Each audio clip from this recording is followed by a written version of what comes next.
মানুষের কণ্ঠে বলে, দে চাল কলে দে, দিবি না আমায়। এই শুনে পুরো অজ্ঞান হয়ে যায়। এবার অজ্ঞান অবস্থায় মা ওনার মনে মনে বোঝাচ্ছেন, আমি শুধু বড়লোকের মা নই রে, আমি গরিবেরও মা। তাই এবার থেকে যে কোনো ভক্ত এক মুঠো চাল আর একটি পাওয়া করে দিয়ে মাকে পুজো দেয়, মা তাদের প্রতিটা মনের বাসনা পূর্ণ করেন।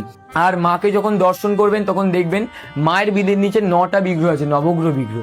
এই বিগ্রহ থাকার পেছনে বিশেষ কারণ, আমাদের মানুষ জীবনে বিভিন্ন রকম দোষ হয়, মাঙ্গলিক কাজ ও বিভিন্ন গ্রহ জাতীয় দোষ। এই দোষ থেকে মুক্তি পাওয়ার জন্য মানুষ বিভিন্ন রকম পাথর, মাদুলি, কবচ ধারণ করে, কিন্তু সবার তো সামর্থ্য হয় না এইসব করার।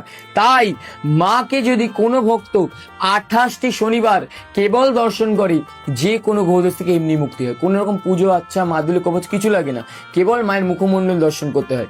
আর আগামী 19শে ডিসেম্বর মায়ের মহাপ্রেত মুক্তি অমাবস্যা, এই দিন যদি কোনো ভক্ত মাকে কালো তিল আর ঘি দিয়ে পুজো দেয়, তো যত রকম ওর প্রেত দোষ থেকে মুক্তি হয়। তাই আগামী 19 তারিখ অবশ্যই মাকে দর্শন করার চেষ্টা করবেন। শ্যামসুন্দরী মায়ের স্থায়ী মন্দিরে আসার জন্য আপনার শিয়ালদা স্টেশন থেকে টাকি বয়েজ হাই স্কুল, তার অপোজিটে একে পয়েন্ট থেকে সোজা আসলেই মায়ের মন্দির। আবার আমাইস্টির 4 মাথার মোড় থেকে কাউকে জিজ্ঞেস করলে মা শ্যামসুন্দরী মন্দির পেয়ে যাবে।